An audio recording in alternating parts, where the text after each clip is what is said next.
I used to have a job where I had to travel a lot, and I was on a business trip once where I came back to my hotel room at about 2:30 or 3 in the morning, and I went back to my room to kind of decompress a little bit, watch some TV, take off my shoes, and kick back on my bed. So I was kind of relaxing in my room when I heard this commotion at the far end of the hallway, and I could tell that it was someone being attacked. So I went to go look through the peephole in my hotel room door, and even though I couldn't see anything, I could tell that I was right, that someone was being assaulted in the hall. And as I kind of backed away from the door, I heard a woman scream. So what I did was I picked up my cell phone and dialed 911. And I told the dispatcher that someone was being assaulted in the hallway of my hotel, and that they should send someone over right away, and I told them what floor I was on.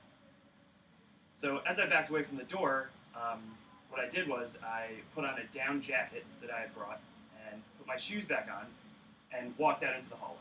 Now, what I did was I opened the door and turned to my right, and what I saw was two hotel guests and the hotel security guard standing with their arms crossed across the width of the hallway. When I opened the door, they heard me and turned backwards, and as they turned, I could see what was going on just over their shoulders, which was a man sprawled over a woman, beating her very severely. So I started to run at the man and the woman, and I brushed past the security guard and the two hotel guests.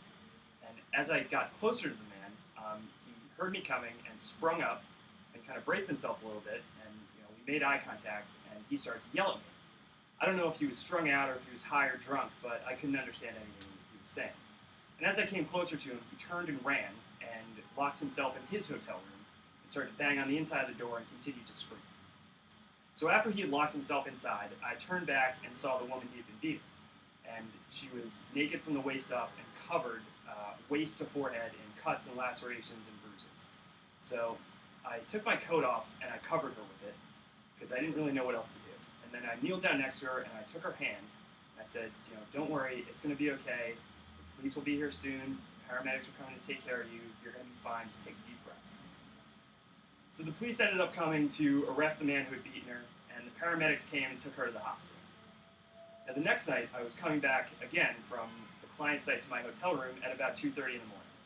And I stopped at the front desk because I saw the same security guard who I had seen the night before. And she recognized me, so we started to talk.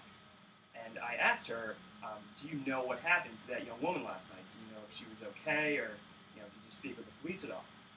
And she kind of paused for a second. She said, yeah, she was okay. Her and the man who had beaten her checked out of the hotel together a few hours later. So, it was like the air kind of rushed out of the room. It was just a really infuriating experience.